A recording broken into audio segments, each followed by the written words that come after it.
It's a blood clot vibes. Yes, family, large up yourself, big up yourself. It's the hostess with the mostest, selected Still Shloms on the 1 and 2. You know how we do. It's a vibes.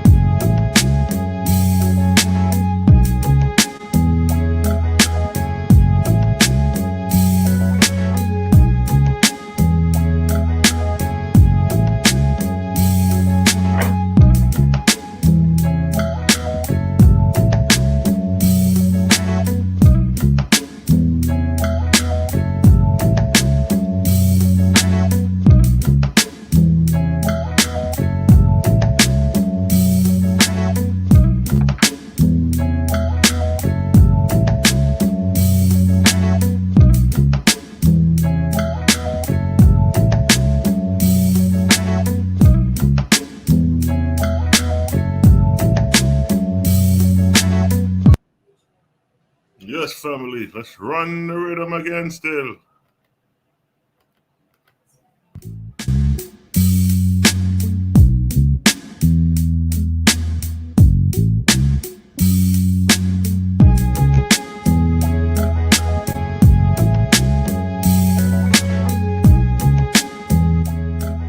Mic check, 1, 2.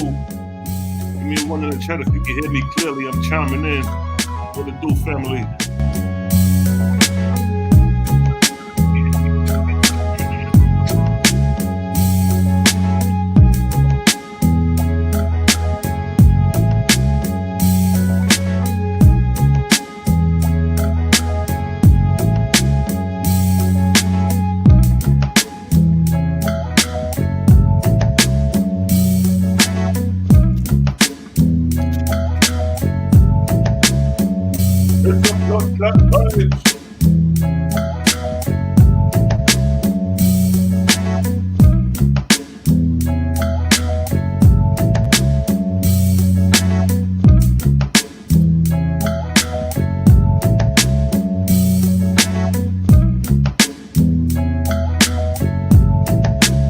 What it do, family?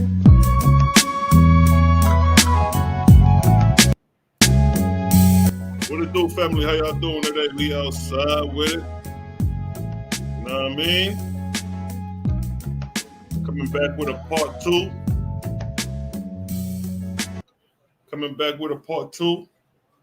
A recap of the debate with Malaki Maccabee and Tazarych. Easy victory for Malaki Maccabee. Create a gang.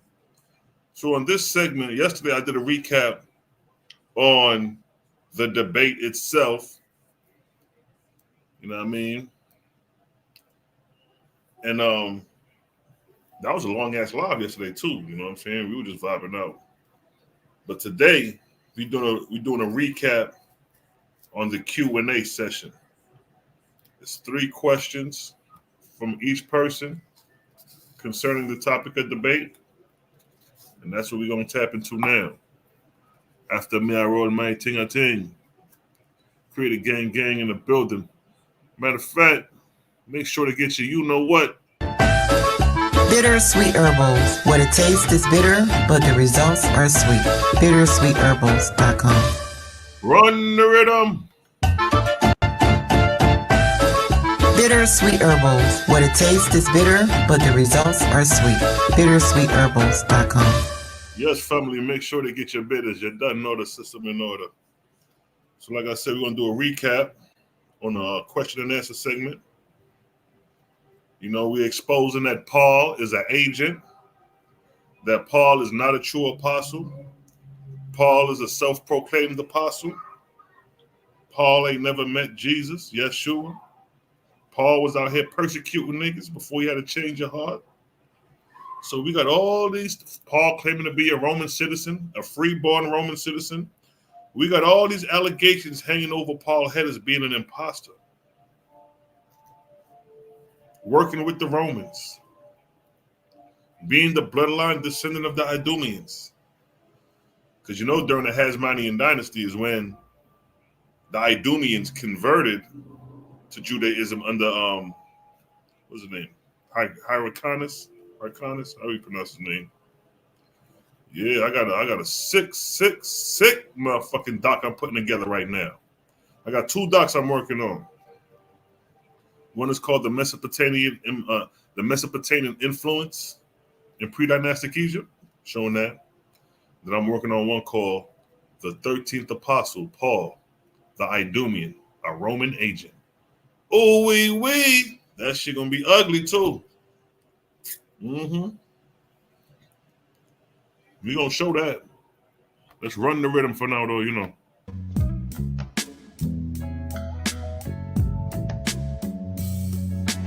Let's run that.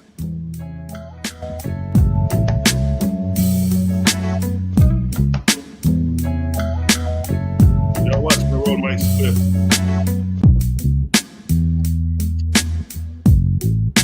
Roll that shit like that shit smoking.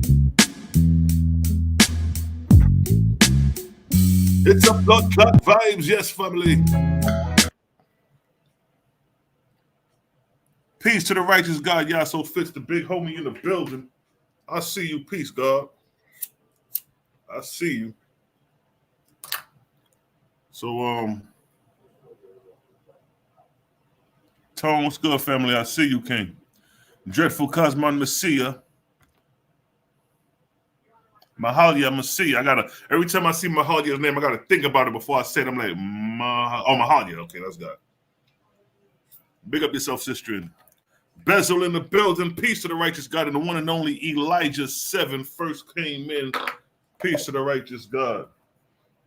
Like I said, this is a recap of the question and answer series between Tazarych and Malaki Maccabee. Let me just go ahead and get into it. Matter of fact, let me share the link. Anybody want to hop on?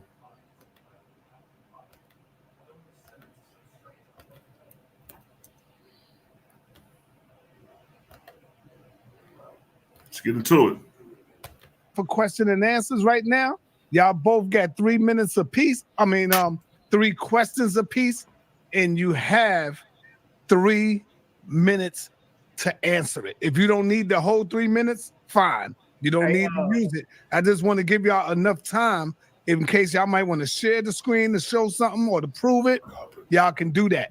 And I want everybody that's in the queue, everybody that's in the chat, if you have questions after this for the 2 brothers, the 2 gentlemen up here, make sure you come in to ask a question, not to teach. We got to teach. I heard somebody just come in. Who could that be? Oh, the big homie. Device not connected. I see the big homie trying to tap in. I see you, big homie. Come on in. Teachers here today. So, being that you went first, my brother, we're going to let Captain go first with the question. You got 3 minutes to answer the question. Time will start soon as Captain finish the question. Captain, you got it. In Amos, the 9th chapter, who baptized Paul? Ananias. I'm sorry, I said the wrong book. In Acts, I'm glad you knew which book I was talking about. In Acts, who baptized Paul? Ananias. That's my question. All right, now right there, he asked who baptized Paul, and he said Ananias. Now, if you know, Ananias did not meet Yahshua in the flesh. Ananias had the same experience that Paul had. He came to him in spirit. So Ananias is not even a legitimate source because he met Christ in spirit and not in flesh. And then he's coming to baptize the nigga. How you gonna baptize a nigga? And you ain't even meet the man. Okay, that's it. Damn, he don't need the 3 minutes. And let me explain something to y'all. Because I want y'all to do this right. You got 3 minutes to answer the question. You know what that means? Maccabees, I'm gonna let you know. Just that quick you answered the question, guess what you could do? You can harken back on information that you probably forgot to say because you still got 3 minutes. Okay, I probably would have asked a longer question. Ananias, I'm gonna say, okay, so look, Ananias. Wait, let's So I would have probably asked them more. They didn't know. I should have broke that rule down. So they didn't know that. I just came in with that. So let me Okay, finish. wait, no, wait, hold on, hold on, in hold fact, on. 1 I just second, had to bring it back because I didn't state that. So now Captain knows. Captain, Okay. ask your question. Okay, so now I'm gonna make my whole statement and ask the question. If Acts is a certified book and Ananias baptized Paul, why do you question that Christ spoke to Ananias?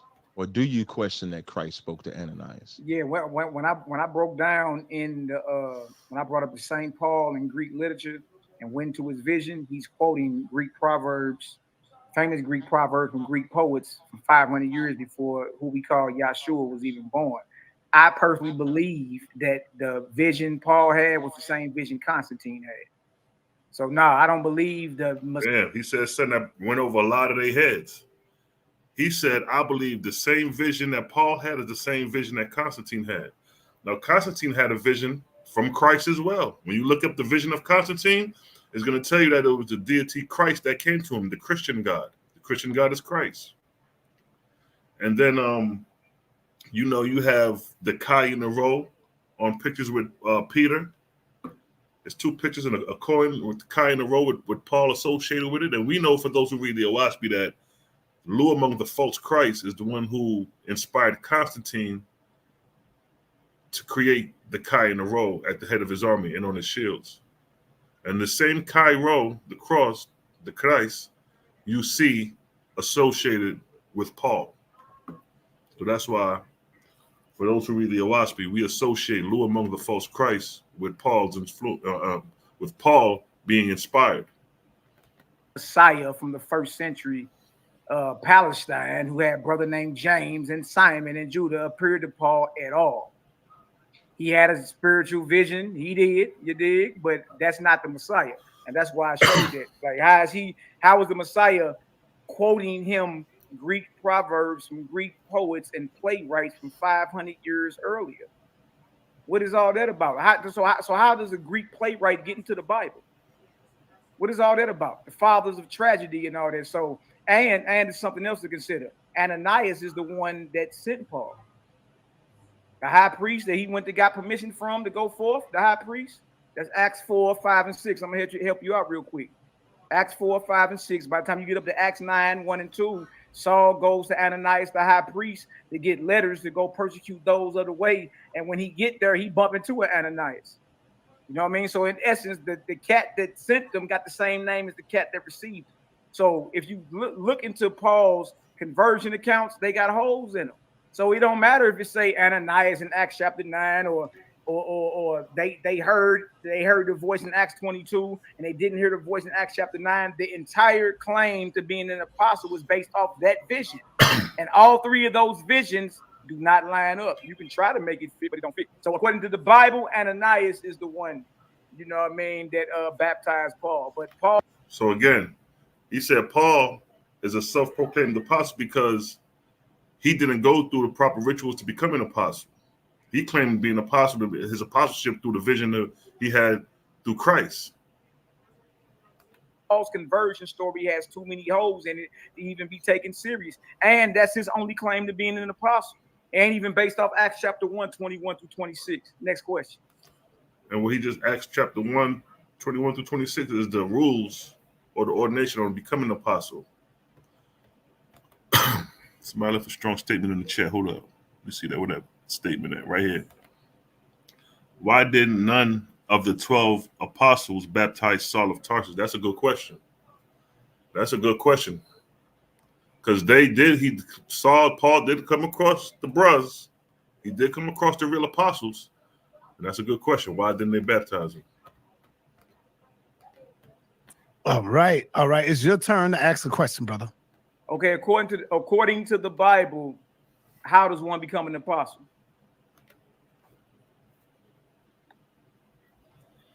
You on mute, Captain. You on mute. According to the Bible, there is no distinction. Like, you chose to use Acts 1 and 23 to make that be a criteria for being an apostle. And even if you go by your illogical logic, in Acts the 9th chapter, now see, he tried to say it's illogical logic, but Mally made a point. He showed you, well, these are the rules or the protocol of becoming an apostle.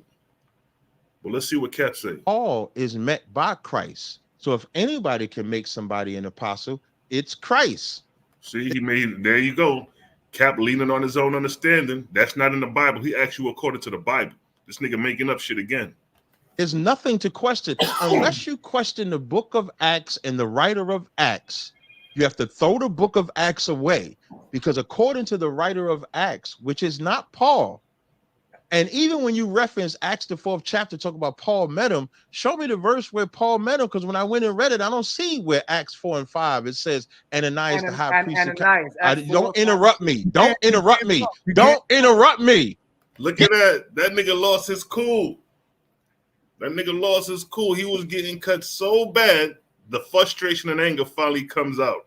Don't interrupt me. Don't interrupt me. Like, nigga, sit your ass down somewhere, bro. Don't get in your feelings because that man was trying to interrupt you to probably help validate your point. You get in your feelings and shit. Get some discipline. Go ahead, Captain. Continue. Yeah, don't interrupt me again. Shut your mouth. That nigga Mally said, nigga, shut up. Look at him. Look at him. Malaki, you're doing good so far. That nigga Mally ready to turn up. Look at the big homie. Create a gang. Don't play no fucking games, my nigga. We ain't no pushover niggas, man. We gonna square off with you niggas. Die in battle, nigga. You fucking with the niggas who deal with the life after death. We don't fear death when it comes down to it. So it's like, nigga, you will never get that over us, nigga. We will be most intelligent with you, and we will be most ignorant with you. We played on all levels. Oh, brother, don't do it. You're doing good, brother. Don't mess up mute your mic. Don't mess up your mic. Malaki, you're doing great. Y'all doing great. Mute your mic. All right, let me damn, I gotta give you more time for that. Yeah, thank you. Give me my time back. He hurt. He in his feelings. Yeah, see that? You got nah, dog. Ain't no more time for that. Mally ain't do nothing out the way. Captain Tazarych had a hissy fit. And then, Sinetta patting him on the back, calming him down, you know what I mean? Giving that nigga a pacifier. I give you some more time.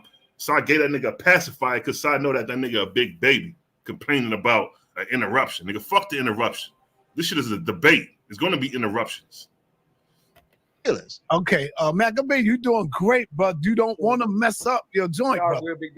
Go ahead. Ladybug, I see you. Peace, family. Create a gang. Hey, Ladybug, I'm doing some filming Sunday with Molly G. I'll give you more details later. Hey, go ahead, Captain. Continue. Yeah, that's how you know who winning.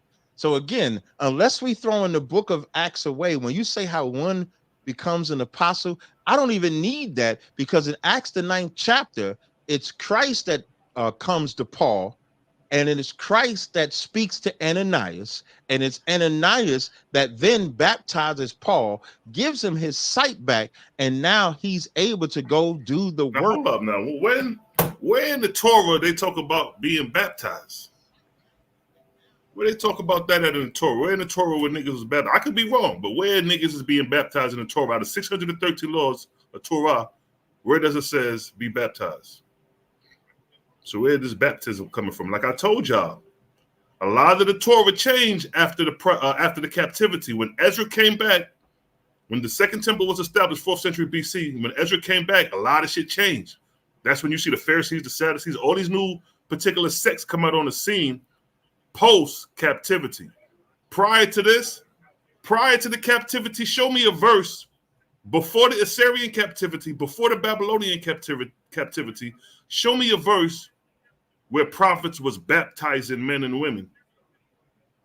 So if baptism can't be proven pre-captivity, who told you niggas to baptize in the first place? As an apostle, because Christ did it. It's that simple. Don't get hurt by that. I'm done, sir. All right. Okay. Captain, you can ask Maccabee some questions, brother. Ask him a question. I appreciate it. Is the book of Acts written by Luke, and is the book of Acts certified and reliable from the first chapter to the last chapter? The book of Acts is written by Luke, Paul's homeboy. Just to help you out, the book of Acts is really divided into two different sections. Once you get up to chapter 15, it's more like the we document. It's like a traveling document. You know what I mean? The scenario goes from I or them to we. You dig? So I would say Acts 15, the Jerusalem Council. That's historical. It's a few things though in Acts that, you know what I mean, that don't line up. Specifically Paul's conversion accounts. So I'm never the one to tell you throw the whole entire Bible away. Leave it exactly where it is so we can properly look at it. You feel me? So yes, Luke wrote Acts, but Luke learned everything that he learned about who you call Jesus or Yeshua from Paul, a man who never met him. A man who never met him in the flesh. Cut him again. Said nigga Luke learned the shit from Paul. So regardless, it's still irrelevant. So when you go into Luke chapter 1, he talks about, you know, many witnesses. I'm paraphrasing, but as we have sat down to set on record, many have declared this testimony unto us, right? No, man, Paul learned everything that he got from Paul. And where did Paul get it from? His revelation, right? And his revelation doesn't add up. So again, especially when you talked about the what it takes to be an apostle, in essence, you're saying that whoever Christ calls. Well, if that's the case, based off your logic, Mary Magdalene is an apostle because that's who he first appeared to in John the 20th chapter. And he said, go and tell my brothers I'm risen from the grave. So see that? So he's showing that, you know, part of the apostle is those who had to be there with Christ, the Yeshua. Not Christ, but Yeshua HaMashiach. I ain't saying Christ no more. That's that goddamn, that's that Macedonian influence. But now he's proving the point. if it's all based off who Christ sends, then by your logic, Tazarych, you have to say that Mary Magdalene is an apostle. No, the curriculum to being an apostle, I'm gonna help you out again because you've been on the short bus all night. You've been shooting yourself in the foot all night. Let me help you out. Acts chapter 1, 21 through 26 is the requirement to being an apostle. Whoever don't make that cut, guess what, y'all? Guess what? Ain't no apostle. Maybe you can be a deacon. Maybe you can be a bishop or a captain or a general, but you're not an apostle. Also, when you get into Revelation, the 21st chapter, the names on the gates are the children of Jerusalem, but the 12 apostles are written in the foundation. Paul ain't an apostle. He ain't written in there. All right. And for Paul to be an apostle to the Gentiles, what's up with Mark 16:16? What's up with the Messiah already sending them out amongst the Gentiles to teach? Peter was already out. Look at that. That's a good point. Why do we need Paul in the first place when Yeshua sent out the 12 apostles to go preach the gospel and to convert anybody who's willingly to the Nazarene ways, the Creator's ways? Abstain from meat, circumcision at this particular time. See that? So why would Paul be needed to preach the gospel when the apostles are already on that mission?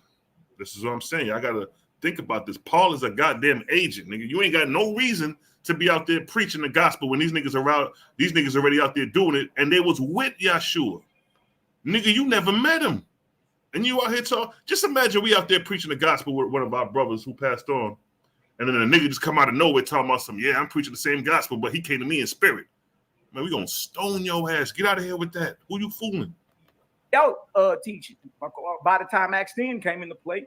So what I showed tonight is Paul has different protocol even when it comes to Gentile. They already had Gentile protocol. They already had it. And also 2 Peter. When it's time to show that 2 Peter didn't write Peter. Peter didn't write 2 Peter. 2 Peter wasn't inked until the mid-2nd century, genius. And another way to prove that Peter didn't write that, because whoever wrote 2 Peter is calling Paul's letters scriptures. And you know that Paul's letters are nowhere near no scriptures. So see that? She just showed it. Like, yo, Paul's letters wasn't even written during the time of Yeshua. The second book of Paul or whatever, 2 Peter. But those were written, 200 years later. And then he said, the way you could tell is if the writer writing that scripture when it's not.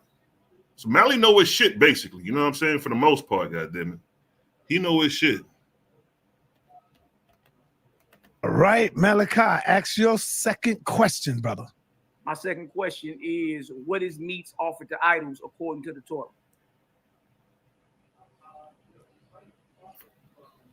Hold on, Captain. Oh, I gotta unmute you. The reason I'm muting you when he talk is because it's echoing. That's all. That's why I keep muting him when he talk. Oh no, I don't say nothing when he talk. I know what discipline. Right. No. I was saying he echoes when he's talking. That's why I turned your mic off. Oh, okay, no sweat. That's what I'm saying. Go ahead. Did you want to ask the question again? No, you got it. Yeah, he said, if I'm gonna just repeat it, brother, you let me know. What is meat offered to idols according to the Torah, right? Is that your question? Yes. Meat. Now, you remember Mally said according to the Torah. Now let's see if he go to scripture, chapter and verse, and start breaking down, or let's see if he start leaning on his own understanding, giving his private interpretation. According to the Torah is anything like if you got Baal or you got see, he's already leaning on his own understanding. Mally was specific. He said according to the Bible. Now he's giving his own premise of what he think it is.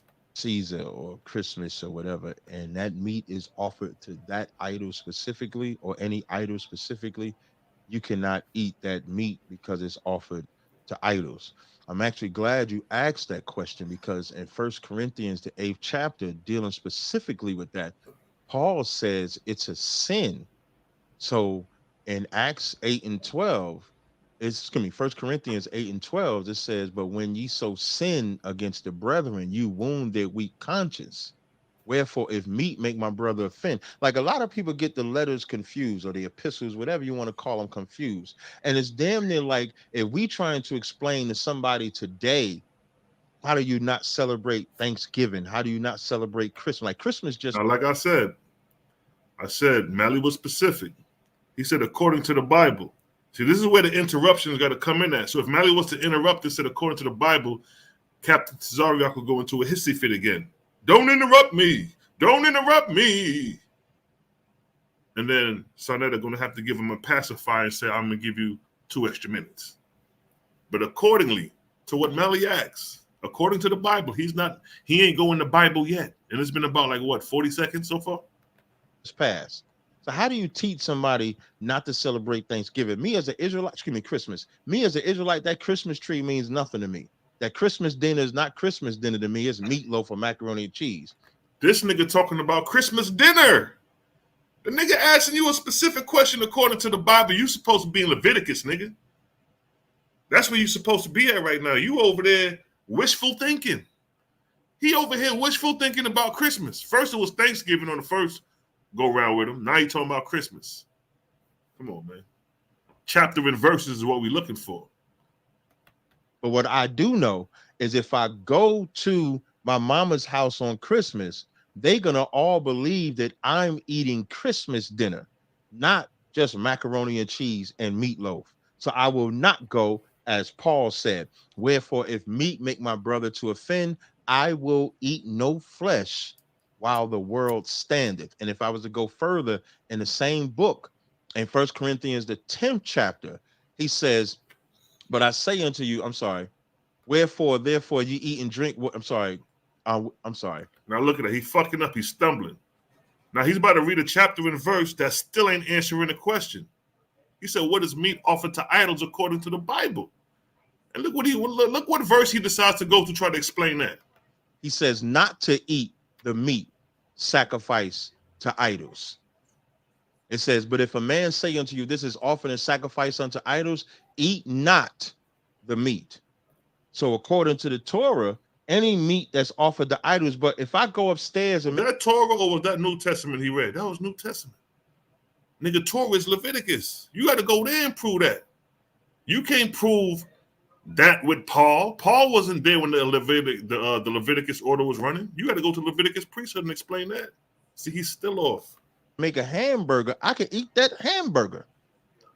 Because the scriptures, Leviticus, the 11th chapter, the Lord said that calf is clean to eat. So I can eat that hamburger. I can eat them eggs. I can eat some salmon. I can eat all of that if I choose to. And the scripture for that is Deuteronomy, the 12th chapter, 15th verse. It says, whatever is in thy gates, notwithstanding, thou mayest kill and eat flesh in all thy gates whatsoever thy soul lusteth after, according to the blessing of the Lord thy God, which he hath given thee. This nigga did not answer his question. He said, "What is abstain? Eating meat, offering meat to idols according to the Torah. You know what I mean?"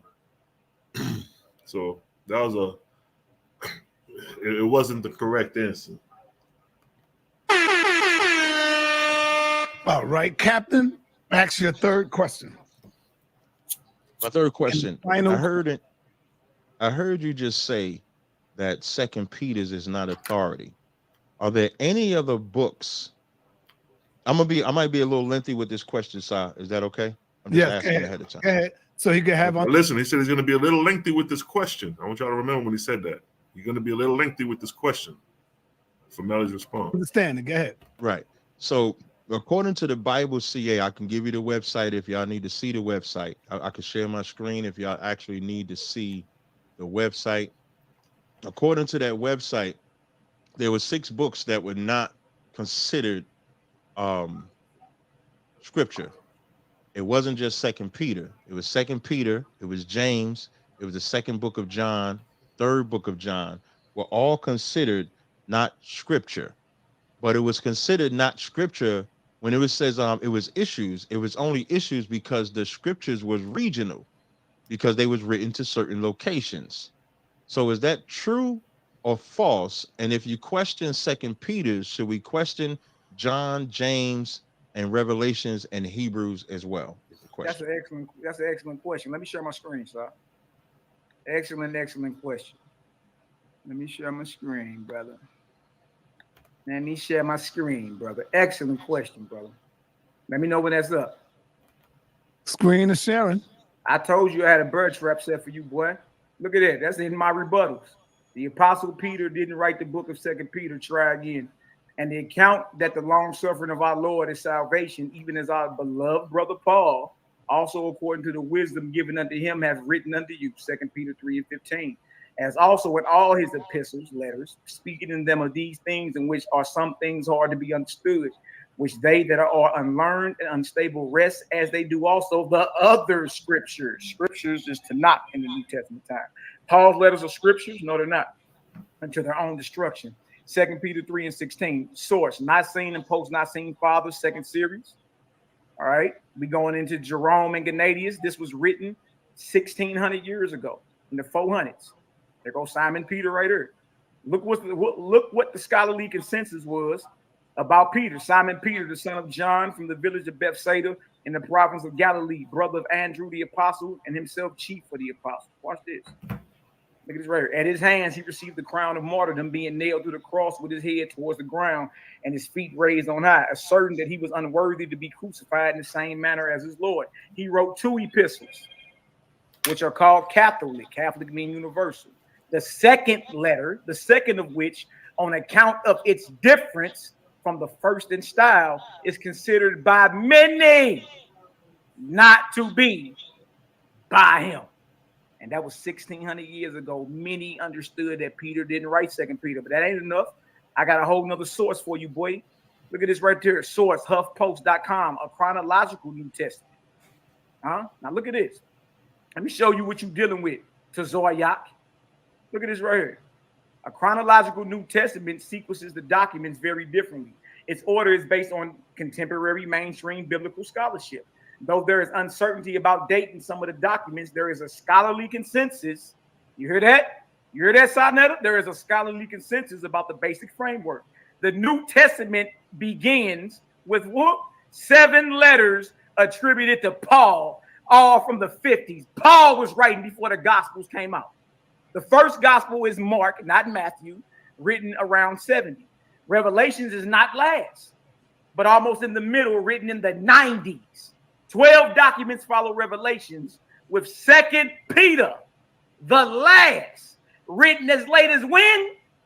As near the middle of the 2nd century. So that charge you put on Clementine being pseudo, you now got to put on 2 Peter, because 2 Peter wasn't written to the 2nd century, and Peter historically lived and died during the 1st century.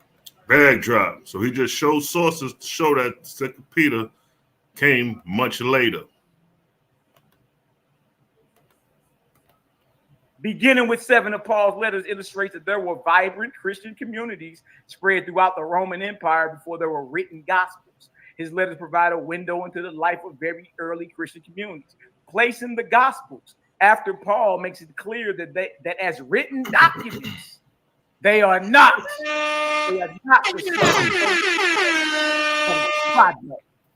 All right. That was it, right? 3 questions apiece. Captain Tazarych You is. didn't answer my question. I get one more.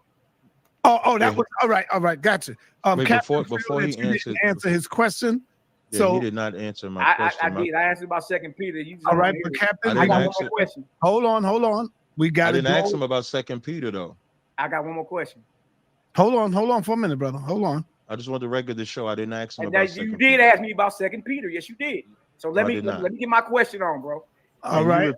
Before he asks his question, Look, can he just repeat what my question was? Hold You're on, not about He to didn't get the answer last my word question. in. I'm not having Hold I don't on. want the last word. Everybody I don't want the. Ellie on top that nigga head said, nigga, you ain't about to get the last word in on me. See, we like a thorn in these niggas' side and shit. You know what I mean? We ain't gonna let you niggas irritate us for nothing. All right. Y'all brothers, look, listen, y'all brothers, man, y'all Israelites, man. Come on, man. Don't be hostile towards each other. It's all right. Let's get this thing right. He feel that you didn't answer the question. What was the question, Captain? So he can be clear. My question was, if you question 2 Peter's and want to throw that away, do you also throw the premise of my question was, according to Bible CA, there are 6 books that are questioned: Hebrews, 2 Peter, James, 2 John, 3 John, and Revelations. So if you're getting rid of 2 Peter's, well, you're getting rid of those books as well. That was the question. He spent all his time talking about 2 Peter's, but my question was about, if 2 Peter's is thrown away, then do we throw Hebrews away, James, 2 John, 3 John, and Revelations? That's all. Got it? But he can ask his question. Do you understand that? My quick answer, yeah, I understand. My quick answer to that is don't throw none of it away. Leave the Bible the way it is. So then Okay. we keep 2 Peter's. There you go. All right, so let's go. I'm saying, like, 2 Peter is in there, but that don't mean it's factual. Leave it the way It's it on is. you, brother Malaki. You can ask your question. Yo, number All right, one. my man, third question. Now it's about to get ugly. God damn it, I wish Malaki was in the building right now. Boy, it's about to get ugly with this question. It's about to get real ugly with a question right here, man. What Mally about to ask him. See, we put niggas' heads on a chopping block, nigga, for later. Check this shit, right? Enemies of each other, y'all. Hold on, man. Let me make it clear. We seen Vocab Malone and Jacob yesterday, and they was not hostile towards each other. Let's come on, show them we can do the same But thing. Si, with all due respect, Si, me and him, like, I watched him debate. So what he doing ain't really like, we ain't offensive. We just black. So I was just a little bit more spiced up than what they would all be. good. All right, let's go. My third and final question is, would you kill your child or your grandchild if your God told you to? Damn, now that's the famous question we ask all these niggas. And the reason we ask them that is because when you read 1 Samuel, matter of fact, let me pause that for a minute. We're going to slow roll this one all the way down, because I want to share my screen on this one. Let me get that verse. This is the reason why we asked that. Let me get it real quick. Then I want to share my screen.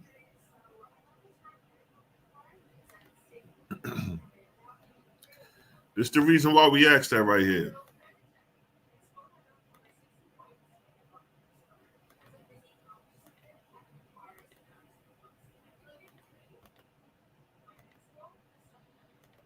This is the reason why we asked this question. 1 Samuel, chapter 15, verse 1. Samuel said unto Saul, imagine that. This nigga named Saul too, huh? All these Saul-like niggas. The Lord sent me to anoint thee to be king over his people, over Israel. Now therefore hearken thou unto the voice of the words of the Lord. Thus saith the Lord of hosts, I remember that which Amalek did to Israel, how he laid wait for him in the way when he came up from Egypt. Now, This is the Lord talking. Now, this is the commandment of the Lord. This is the commandment of the Lord. And keep in mind, all this is under the auspice of Saul.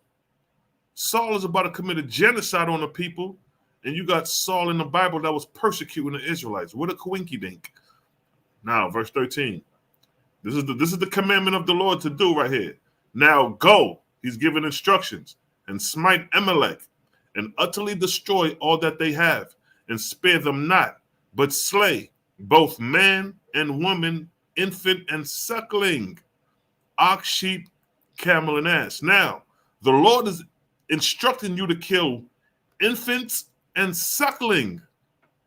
Now, to be clear, let's look at the Strong's Concordance to see what an infant is. We know what an infant is, but let's be clear with scripture. His infant, H5768. What is an infant? Olel. What does it say? Baby, child. So your God is telling you to go kill children. Child. What is the suckling? Your neck. What does it say? To suckle, nurse. To nurse specifically. Nursing woman. The Lord is telling you to go kill little children and nursing women. This is what the Lord is telling you to do. So now, coming back to the question that Malaki raised to Tazarych.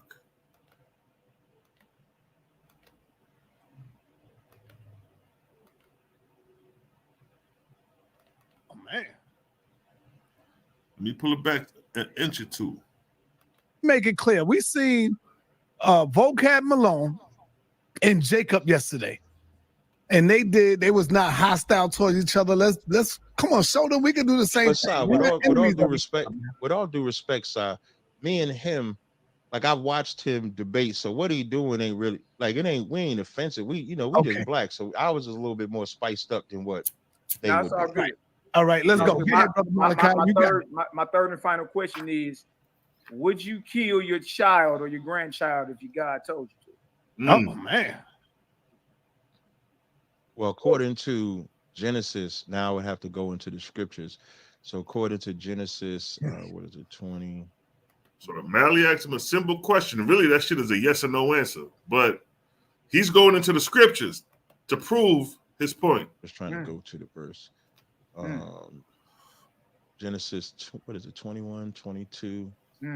Look at Mally. He like, according to Genesis 22 and 1, it says, it came to pass after these things that God did tempt Abraham and said unto him, Abraham, and he said, behold, here am I.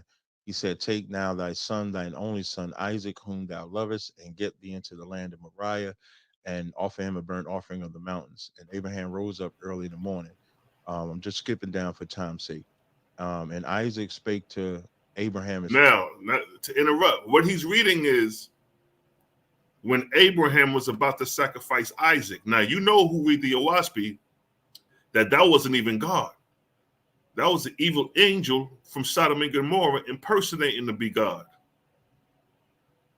So who he's thinking is God in the Bible is not even God, but an evil angel, according to the Owaspi, exposing how deceptive these angels are.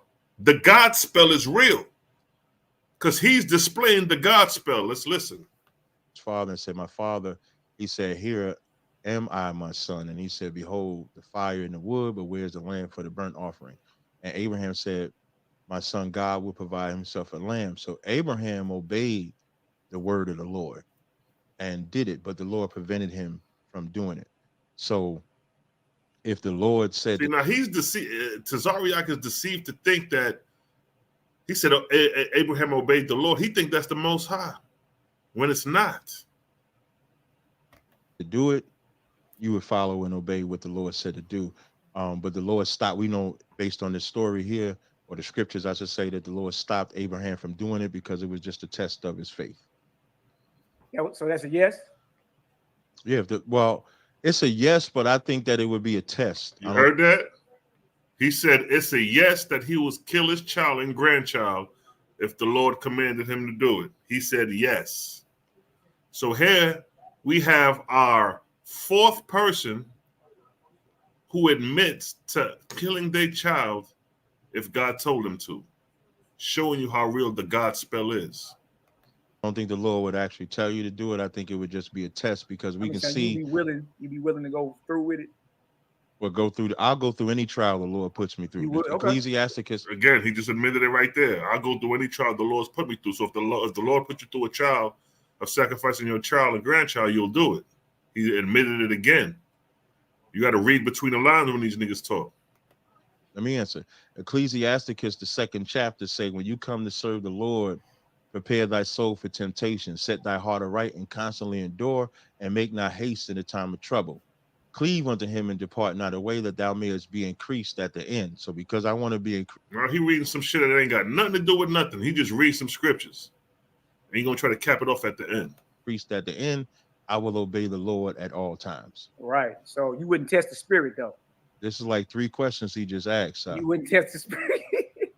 I don't mind, good, bro. All right, hold on, y'all. Hold on. No, so now but I don't mind. Questions. So here we have Captain Tazarych on record admitting that if the Lord told him to slay his child or grandchild, that he'll do it. Again, showing you the gospel. Now we're going to give a rapid fire with Captain Tazarych and Brother. Hold up. Let me show the other Israelites real quick, saying they'll do the same thing. 1 second.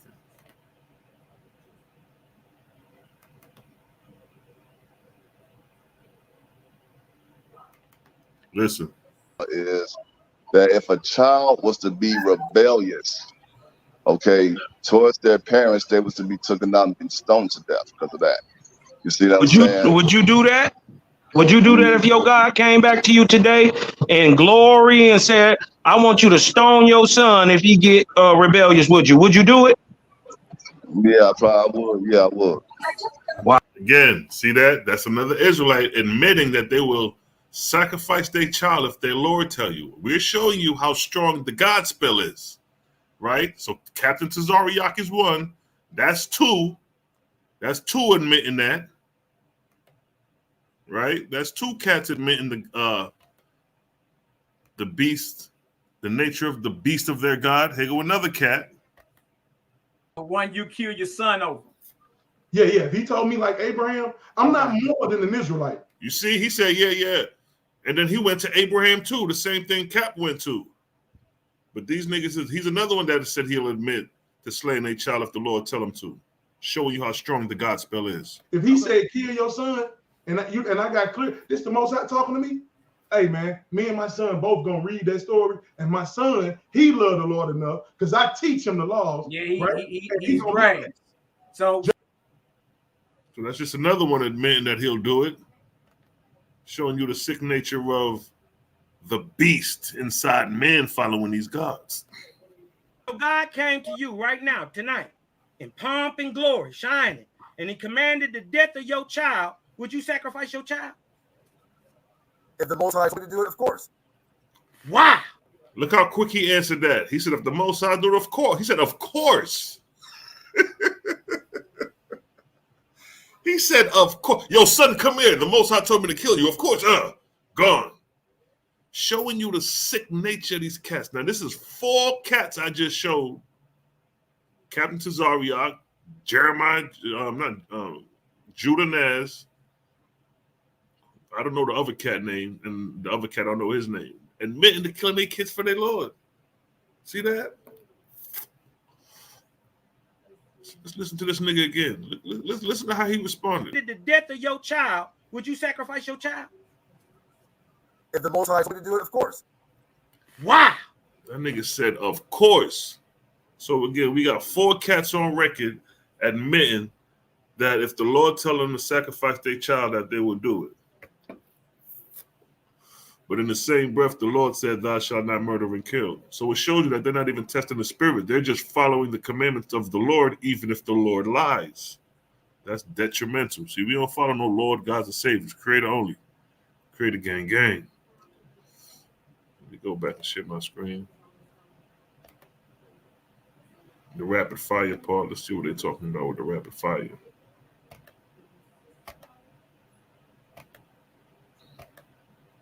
I want him to ask that last question he just asked. Yeah, well, y'all can do I just it. didn't have a problem. Let's just And just so the audience, just so Hold on. everybody know, I don't have let's a open it problem. up to the audience. So we can Hold wrap. on, brother. Hold on, brother. Brother, why are you doing that? Captain got another minute. Let's go. Yeah, I don't have a problem with him asking. I just like to point out when people be in their feelings and I'm not. Like he just asked 3 questions and y'all saw me ask him. Me pointing it out is not a strike against them. I just like to show who's disciplined and who's not. So can you ask that question? You said something about the spirit. Yeah, I said so. You wouldn't test the spirit. Test what spirit The specifically? spirit that inspired you to kill your child. You wouldn't test that spirit. I think you would test everything to make sure that it's of the Lord. You That's would a base yes. you would test the spirit to make sure that it's lawful or unlawful. If it abides by the law, then you would know that, okay, that's right. If it abides not by the law, then you know that it's wrong. He just Everything is cut according himself. to the law. He just cut himself because if it's abide by the law is thou shalt not murder and kill. But then in the next breath, you talking about you'll kill it if the Lord said so. That's why I say test the spirit. Which one is it? Which Lord you following? You just admitted to slaying your child if the Lord say so. But then the Lord said thou shalt not murder and kill. Which one is it? This is what I mean. Y'all niggas is confused, double-minded. Locked in the God spell, for real. All right. What I would like for y'all to do right now is have a conversation. 5-minute conversation. Y'all can I didn't go know back. if he wanted to continue. I didn't know if there was a where he was going with it. I wanted him to Yeah. finish. Basically, you ain't proved anything dealing with the apostleship. Acts chapter 1 ain't something that you just sneeze at and sweep up under the rug. Acts chapter 1 verse 21 through 26 is the requirements for being an apostle. And once that's understood, then when you going through Paul's letters like Galatians, and he's actually name dropping. Well, let's not go into Galatians. Let's just stay right in the book of Acts because see, I'm saying your logic is Acts the first chapter for the criteria to be an apostle. exactly. Right. My criteria for Paul being an apostle is that Christ met him and told him, and then sent Ananias to go and pull let him see and then baptize him. So That's bullshit. None of these niggas met the apostles. None of these niggas rock with Yahshua. None of these niggas spent them times with Yahshua. And they ain't see the crucifixion of Yahshua. You ain't hear the motherfucking message of this nigga rising from the dead. But y'all making a claim that he came to y'all niggas in spirit. Man, y'all niggas wild, bro. Paul didn't even do it of himself. Another man came to Paul and did it according to the book of Acts. Yeah, that's understandable. What I'm saying is, you can't just say what I don't want you to do is say that's understandable and sweep that under the rug. What's understandable is what happened in Acts the 9th chapter. That's what I'm saying is understandable. What the heavy part about Acts the 9th chapter is that's Christ doing it. Right. According to Luke, that's Christ. Okay, now if you're gonna say according to Luke, then according to Luke, the first chapter might not be valid. Yeah, I'm saying according to Luke, don't cherry pick the book of Acts, though. What I'm saying is according to Luke, that's Christ talking. Is according to Luke, Acts the first chapter too? According to Luke, can you answer my question? Is according to Luke the first chapter? You got to stop. I'm gonna stop. I'm not gonna let you handle me like that. Acts chapter. No, I'm gonna mute up. Just relax. Trip off this. Based off your understanding is whoever Christ sends. That's why I brought up John. You said based on understanding what? It's whoever Christ sent. Christ sent out Paul according to Acts the 9th chapter. And Paul didn't. Before you do that, because let me finish. Paul didn't go through the requirements in Acts chapter 1. So based off your logic, the reason Paul is an apostle was because Christ sent them. You said that. Okay, that's correct. Well, okay. So based off that, then Christ also sent Mary Magdalene. And sent her with. You would have to show me what you're talking about with Mary right Magdalene. The first. Because I need to see what Mary Magdalene. So he said he's trying to say that if you talking about Christ talking about sending somebody out, or Mary Magdalene was the first person being sent out that the Messiah seen in the spirit, that was a good one. You know what I'm saying? So if that's the case, if Yahshua rose in spirit and spoke to Mary Magdalene first, why didn't he say, "Yo, it's this nigga named Paul"? he gonna, you know, in a couple of years or whenever, I'm gonna send you that nigga, and he gonna, I'm letting you know this now. So when he do come, I'm telling you. So when you tell the other apostles, they be on guard. See, he could have easily said that. The nigga rose from the dead, went to Mary. You'll go tell them niggas I rose, and they went to go meet him or whatever. You know what I mean? So he cut him on that. Malaki cut him on that again. And The his first teaching one, and I being got an you. apostle. I got you. The first one that Messiah appeared to after he resurrected was That don't Mary make her Magdalene. an apostle though. And Mary before you Magdalene, do, and then as you get that scripture, wait, let me just make this one statement. Hey brother, as you get that scripture, wait, as you get that scripture, as you get once, hey brother, relax for a second. As you get, just relax. As you get that scripture, if it's that see how you logic, keep talking. When you wanted to talk, I muted so you could talk. I'm trying to talk like you ain't no, really but letting me get all mine I said, off. all I said to you, all I said to you. All I said, I'm not trying to over talk to you. I'm just trying to have a dialogue with you. Wait, hold on. Wait, just wait one.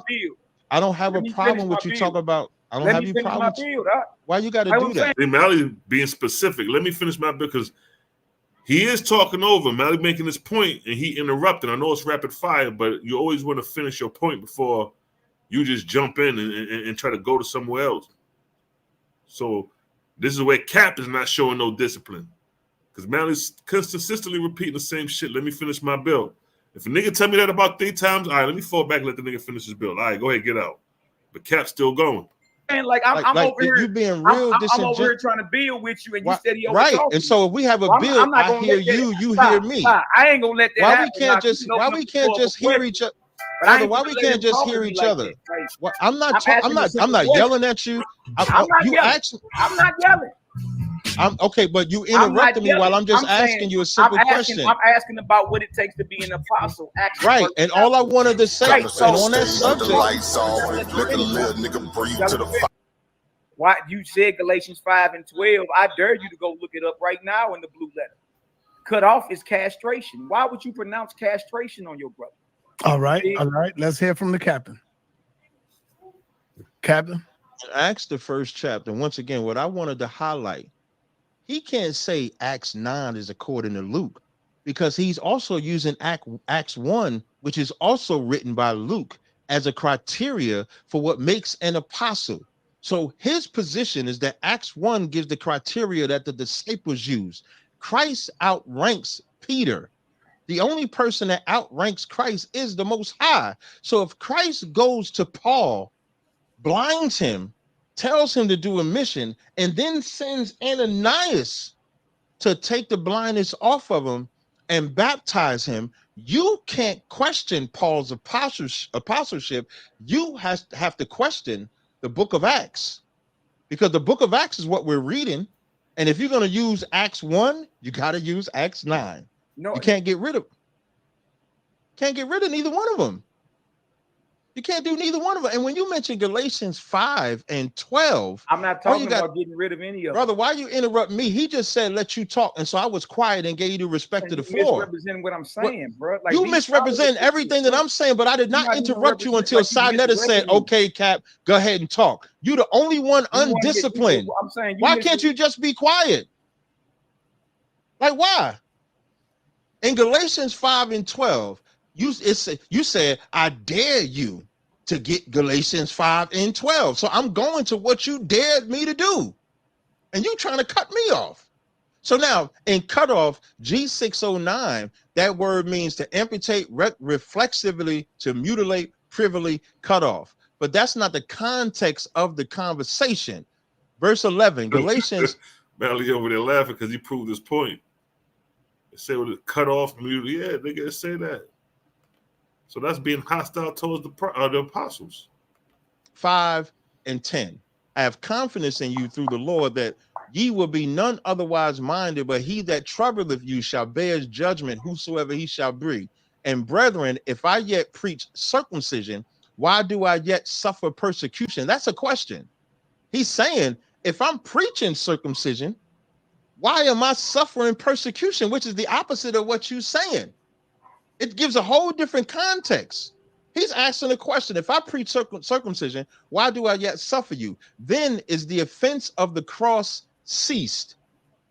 Then he says, I would then they were even cut off, which trouble you. The they which are cut off is not talk about foreskin on a penis. It's talk about people cut off from another people for forcing them to do something when we're under the grace of Christ. It's that simple. That's actually off. If you go back to Galatians, 5:1, that whole context to Tazarych is about circumcision. Galatians 5:1, Galatians 5:2, I, Paul, say unto you, if you allow yourself to be circumcised, Christ will profit you nothing. When you get down to verse 10, he calls that same circumcision a false teaching. When you get down to verse 12, you just read the definition, genius. What did it say? It said to amputate.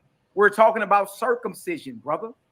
Circumcision. He's calling for the removal of whoever's teaching the gospel of the circumcision. He's calling for the removal of the love muscle and the testes. You just went there and you just looked the definition up and it said what it said. Go back to Galatians 5:1. It's talking about circumcision. All right, we're getting ready. Open up the floodgates, open up the doors, come in, turn on your camera, ask your question. Easy work, baby. The link is in the chat. Easy work, if y'all baby. have a question. That's what I wanted to show right there was the Q&A for the most part. That was the Q&A, you know what I mean, the 3 rounds. Your boy Malaki Maccabee shut that shit down. You know what I mean?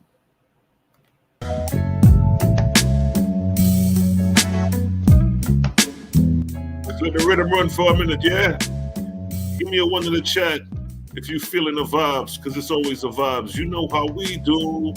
It's the blood clot vibes.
Family.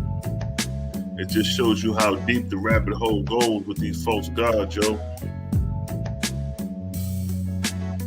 Malaki Maccabee in the building. Yeah, man, you roasted him, bro. You roasted him through the debate and the Q&A, you know what I'm saying? That was easy work, no blood clot. What am I say? You know what I mean? So the Lord out here wilding. The Lord out here wilding, yo. The Lord got niggas believing the wildest things. You know what I mean?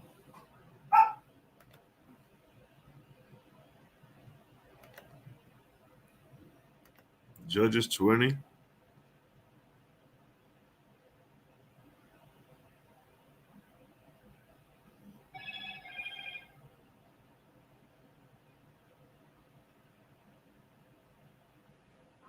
The civil wars.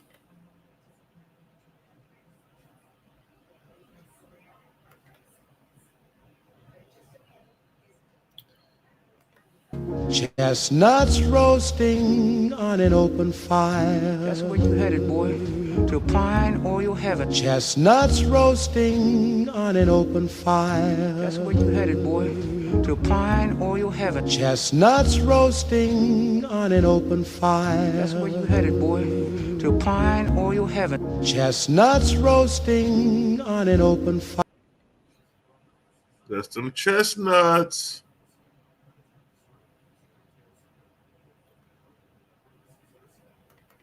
Like when you read Judges 20:21, and the children of Benjamin came forth out of Gibeah and destroyed down to the ground of the Israelites that day 2,020 and 2,000 men. Now, the Lord has commanded these things. So if this was Tazarych and Judah Naz and some of these other cats, they'll be out here on the battlefield slaying their brother because the Lord said so. The children of Israel went up and wept before the Lord until evening and asked counsel of the Lord, saying, shall I go up again to battle against the children of Benjamin, my brother? And the Lord said, go up against them. See that? So this is how dangerous this Lord is, because if they're following this biblical God, and like Tazarych and these other cats say that they'll follow this God if by any means necessary, they're following this Lord. So this Lord showed you even back then how much of an influence he had over his mortal subjects, because he got them killing brother. Why would the Lord have brother killing brother? And not only that, knocking them down by a great number, 18,000 in a day. And Benjamin went forward. Now Benjamin's supposed to be the tribe Paul come from, huh? Lying ass niggas, man. And Benjamin went forth against them out of Gibeah the second day and destroyed down to the ground of the children of Israel again 18,000 men. All these drew the sword. So the Lord tells Israel to go against the Benjamites, and then they lose. They lose after the Lord. This is the Most High God telling Israel, yeah, go ahead and fight Benjamin. I got your back. And they lose. Not only do they lose in great number, 18,000 men in a day. And look what it states on this one. Then all the children of Israel and all the people went up and came unto the house of God and wept and sat there before the Lord. Now there's proof that there's no distinction between God and Lord, because they associate God with Lord in this verse. See that? They came up to the house of God and wept and sat there before the Lord, and fastened that day unto evening, and offered burnt offerings and peace offerings before the Lord. Now, the same Lord who told you to go out and fight your brother and you lost, you coming back to that Lord, offering up burnt offerings and peace offerings. See the God spell? See how deep the God spell is?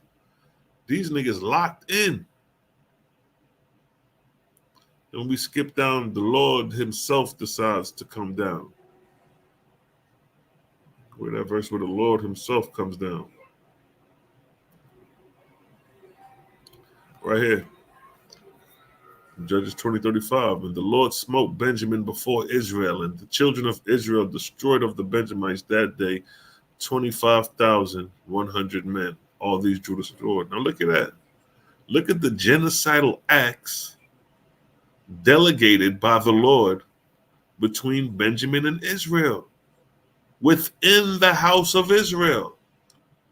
There are no Edomites here. There are no Hamites here. There are no Hittites, Perizzites, Amorites. All this is within the house of Israel, orchestrated by the Lord. The same Lord who got Tazarych saying, by any means necessary, he'll sacrifice his child if the Lord said so. Same Lord who Judah Naz said, if the Lord asks him to slay his child, of course. This is the gospel showing you how deep this shit go. These are the false gods. Let's get an Owaspi verse to show you how these false gods got you imprisoned. Let's go to the Owaspi. Let's go to Apollo 113. No, it's not Apollo, it's Thor. Let's go to the book of Thor 113. Watch this.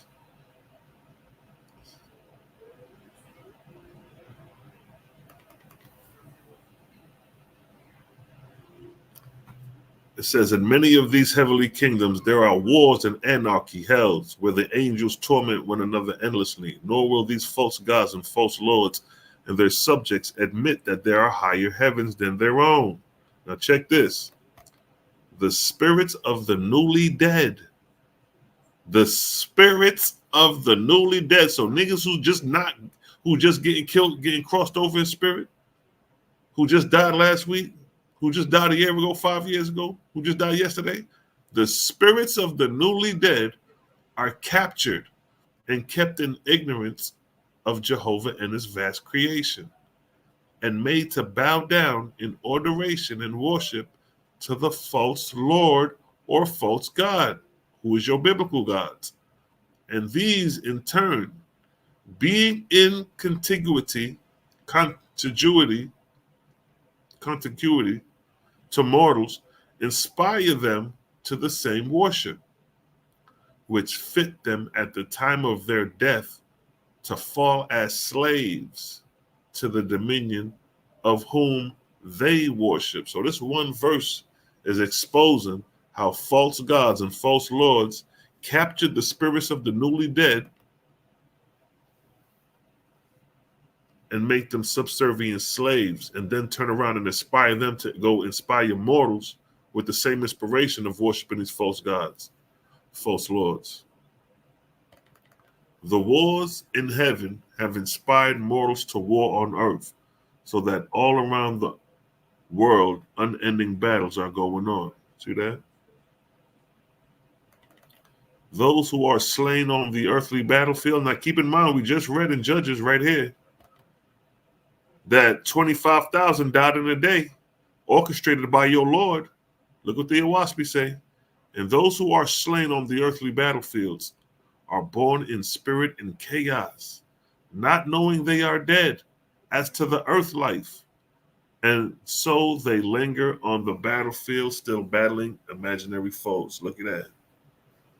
So all these people that died, orchestrated by your Lord, they strolling around the battlefield in chaos, not knowing they are dead, still lingering on the battlefield.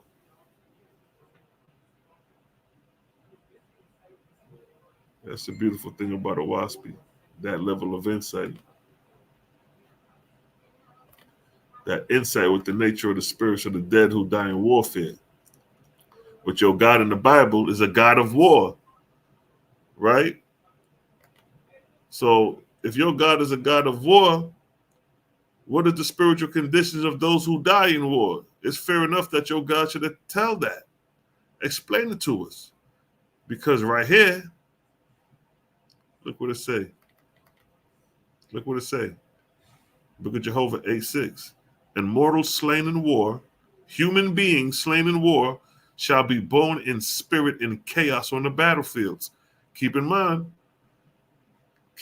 Judges 20:35, and the Lord smote Benjamin before Israel, and the children of Israel destroyed, killing of the Benjamites that day, 25,100 men. So 25,100 men that died in a day are in spirit, is a spiritual chaos. So again, here's the precept.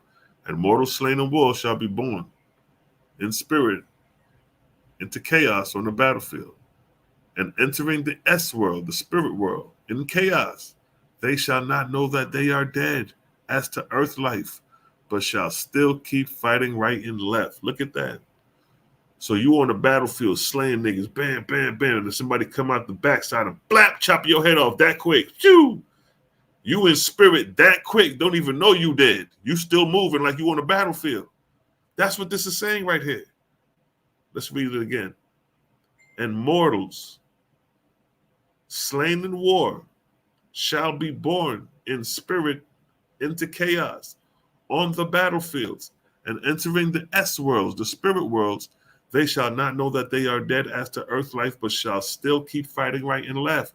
So you have 25,000 that died on the battlefield in Judges 20:35. That's in spiritual chaos. And the Lord is behind it. This is supposed to be the Most High. The Most High got 25,000 niggas in chaos spiritually, in spiritual chaos orchestrated by the Lord.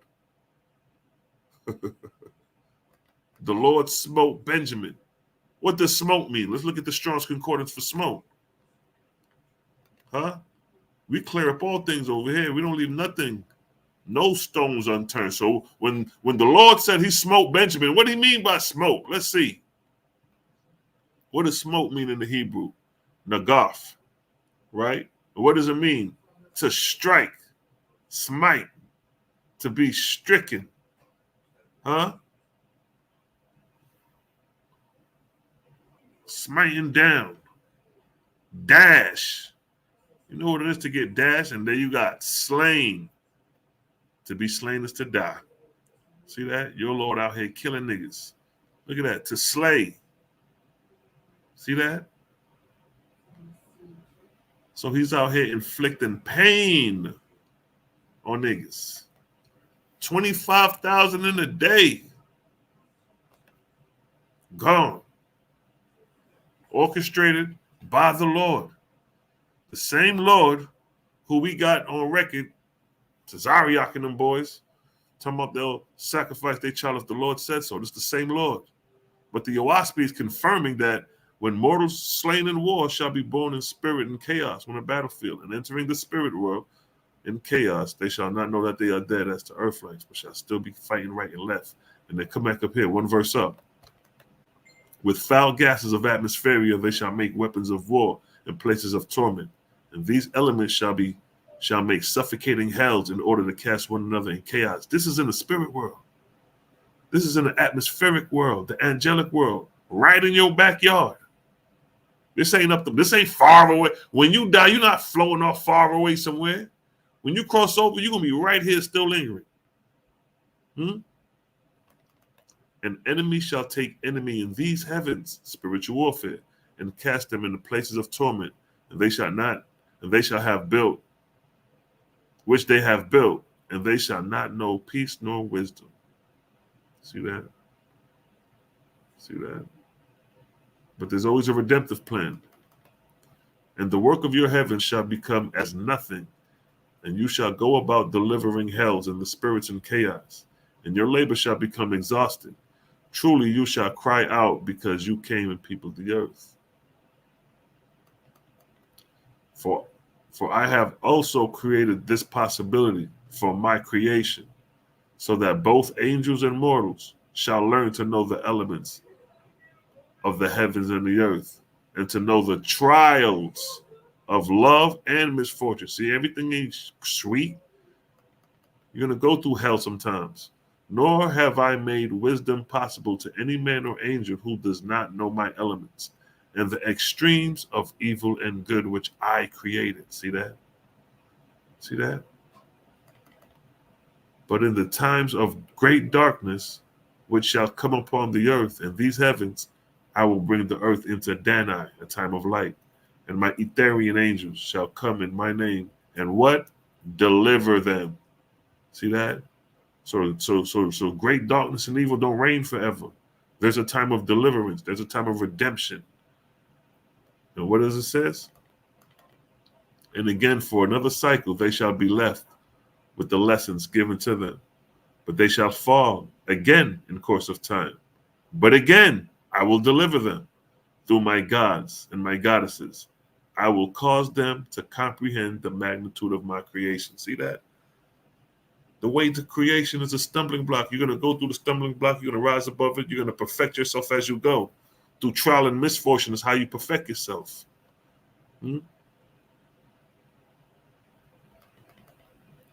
As you travel from heaven to heaven in this atmosphere, so shall you shall also inspire mortals to build corporeal ships and sail across the ocean, so that the inhabitants of different divisions of the earth may become known to one another. Bag drop. Yeah, yo.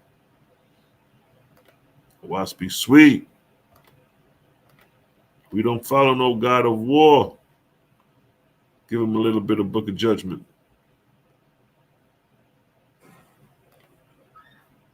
A little bit of book of judgment.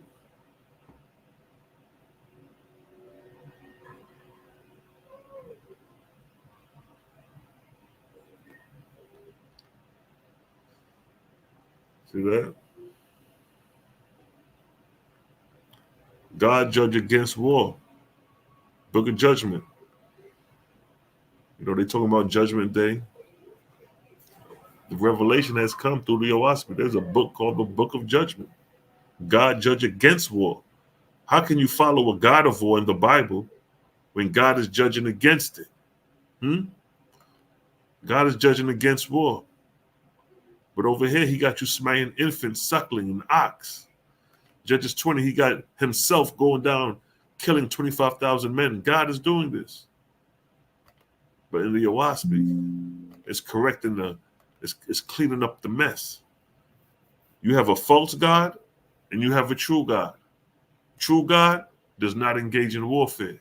False gods engage in warfare. I'm making it plain for a baby to understand. Here's the consequences. Here's the consequence. Now look, watch this. Look at this. Now I declare to you, there are angels lower than the first resurrection, being incapacitated by various causes, from knowing who they are, where they came from, or where they're going. Indeed, many of them do not know words of speech, nor signs, nor token, but are as destitute of knowledge as young babies.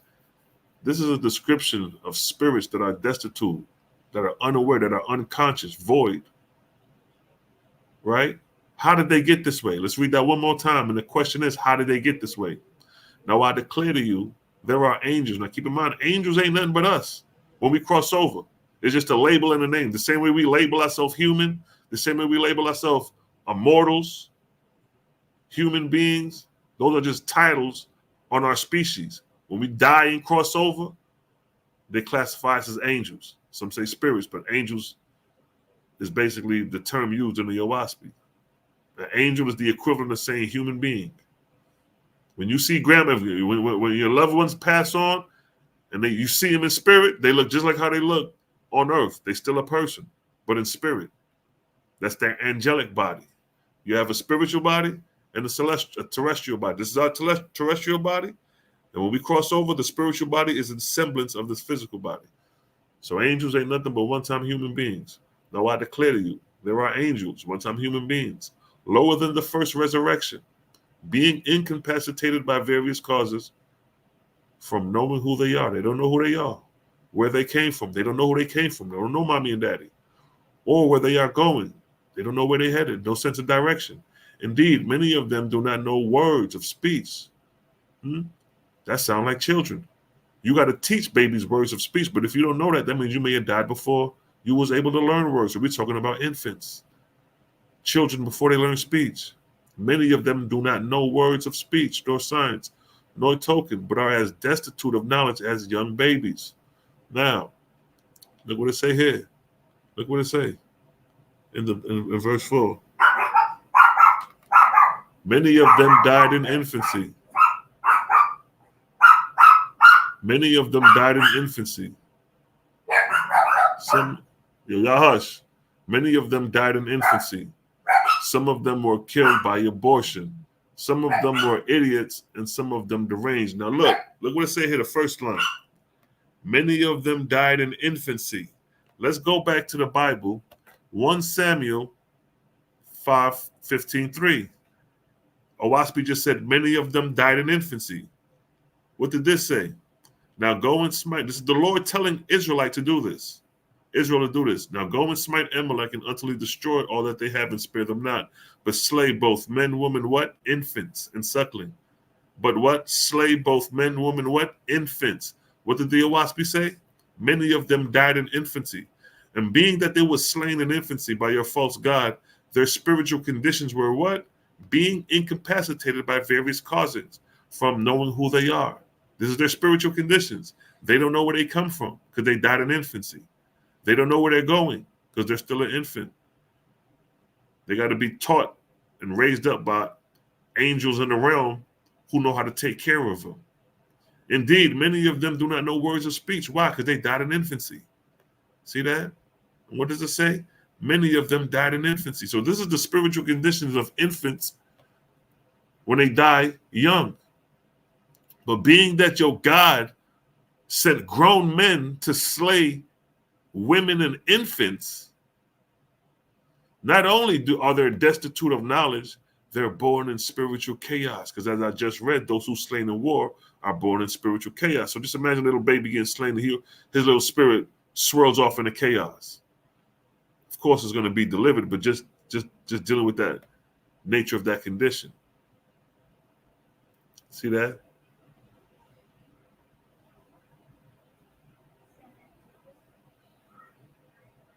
Look at this. Look what it say. Now, other than these angels, there are those who are slain in war. Keep in mind, slain in war, whose minds are in chaos. Spiritually now, after you get slain, you in chaos. What happened to me? Where am I? Or if you upset and mad and you cross over in the heat of passion. All that.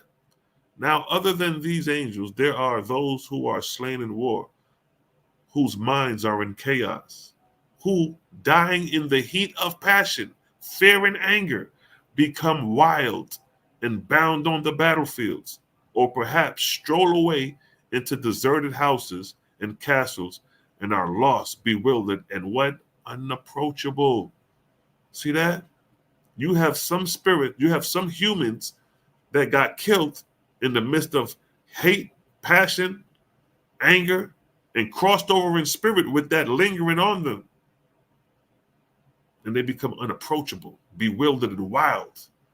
Chaotic spirits. What the OSB called druges.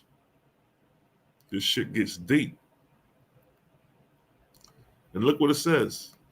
Of these, meaning these type of spirits or angels, there are hundreds of millions, and they are in all countries and amongst all people in the world. See, there ain't no chosen nothing.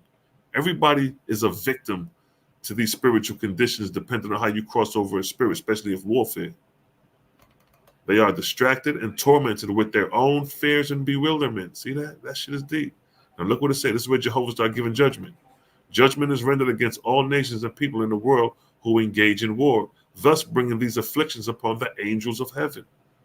So your God, who got you slaying children, is bringing affliction upon the angels of heaven, are making angels, infants, destitute of knowledge.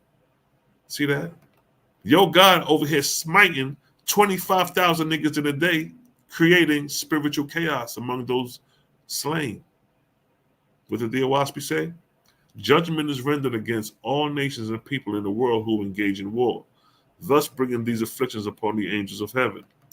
Judgment is rendered against every nation and all people in the world who carry on war, who are accessory to war, in which any man created alive by Yahweh, Jehovah, is slain in defense of any king or other ruler, or in defense of any country or government in the world. See that? It said in defense of any country. The children of Israel ran into the land of Canaan and slayed the Canaanites for their land, orchestrated by the Lord.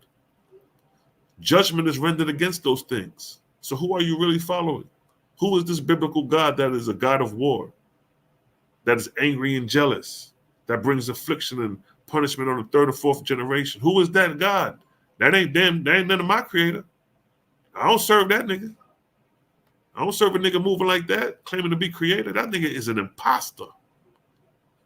And whether any war is offensive or defensive, see that? Whether you remember when we read the second verse over here? What did it say?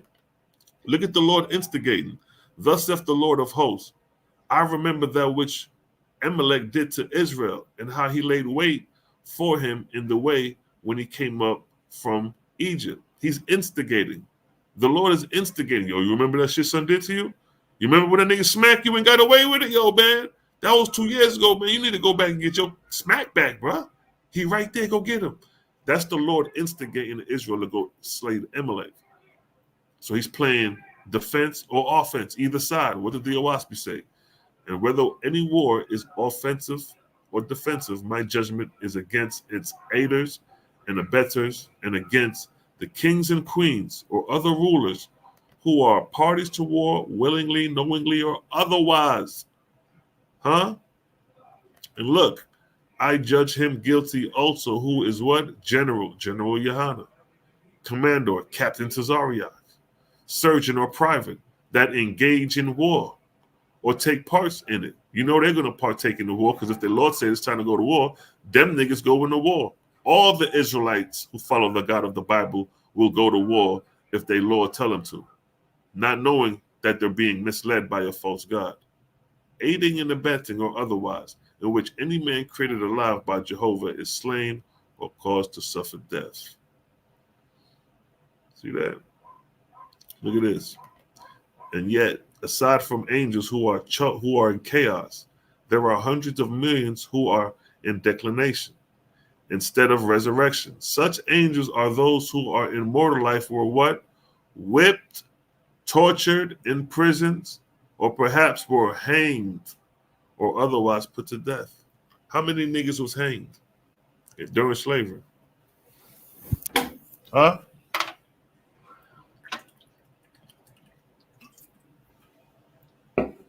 See that? Such angels are those who are in mortal life. See, the Awaspi is showing you the spiritual conditions of how people are in spirit depending on their mortal death. If you die this way, you die this way, you die this way, these are the possibilities you can cross over and be in spiritual chaos or at peace. And yet, aside from angels who are in chaos, there are hundreds of millions who are in declination instead of resurrection. Such angels are those who in mortal life were whipped, tortured, imprisoned, or perhaps hanged or otherwise put to death. Sound like some slavery shit. Now look at this. These angels take delight in evil instead of good. Sometimes they go about singly, and sometimes in gangs of hundreds and even thousands. See that? They take delight in evil instead of good. If your God is telling you to slay infants, right? Thus saith the Lord of hosts, now go and smite Amalek and utterly destroy. To utterly destroy is evil. To spare them not is evil. To slay them is evil. To slay infants is evil. What did the Awaspi say? These angels take delight in evil instead of good. So instead of the Lord redeeming them from these behaviors, these wicked acts, he's telling them to engage in it, meaning that he is delighting in evil. The same way the Lord is delighting in evil here. The Lord smote Benjamin before Israel, and the children of Israel destroyed of the Benjamites that day 25,100 men. The Lord is delighting in evil. He out there on the battlefield slaying niggas. Huh? Like Leonidas on the battlefield slaying niggas. That's the Lord. Took to the battlefield himself. What did the book of Judgment say? Verse 32:17. These angels take delight in evil instead of good. Sometimes they go about singly, sometimes in gangs of hundreds and even thousands. And look what it say next. It gets worse. And in the past, the false gods used such angels to fulfill curses on mortals. See that? And to carry poison in the air. COVID-19. Huh? What did it say? And to carry poison in the air. Spanish flu.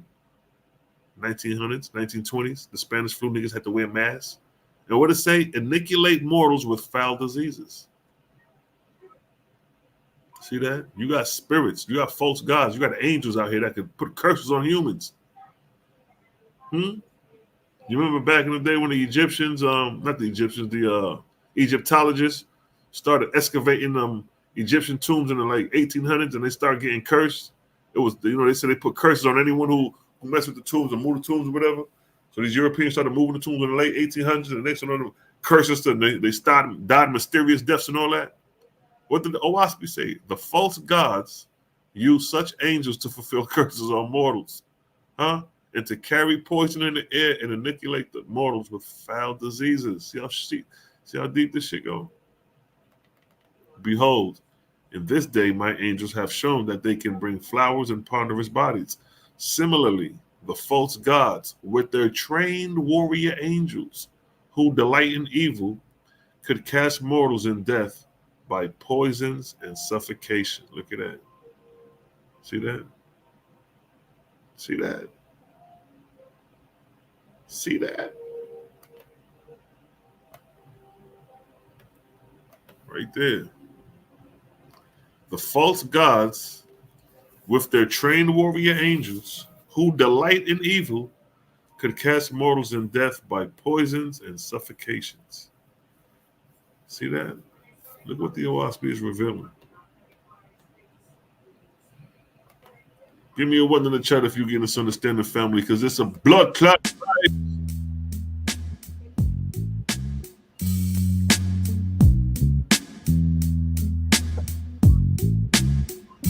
It's a blood clot vibes.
Yes, family, as we vibe out, you know what I mean? Your boy Silai Shalom about to chime out. I just wanted to go ahead and play that recap. You know what I mean? Want to play the recap, show how Mally shut this nigga down even in the Q&A. You know what I'm saying? So we gonna vibe out. I think the guy gonna go live tomorrow and do his personal recap and things of that nature. So it's a vibe like always. Like I said, I got 2 presentations I'm working on coming next. You know what I mean?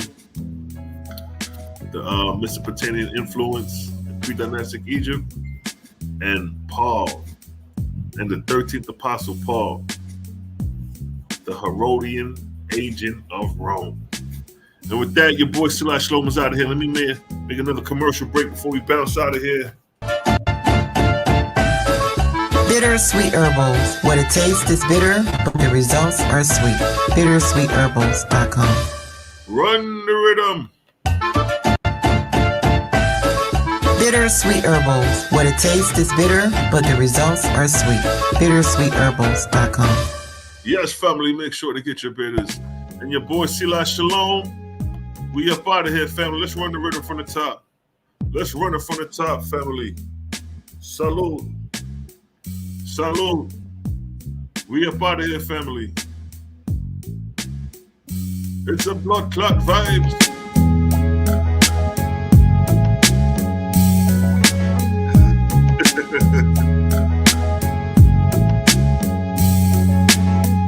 What up, Mally?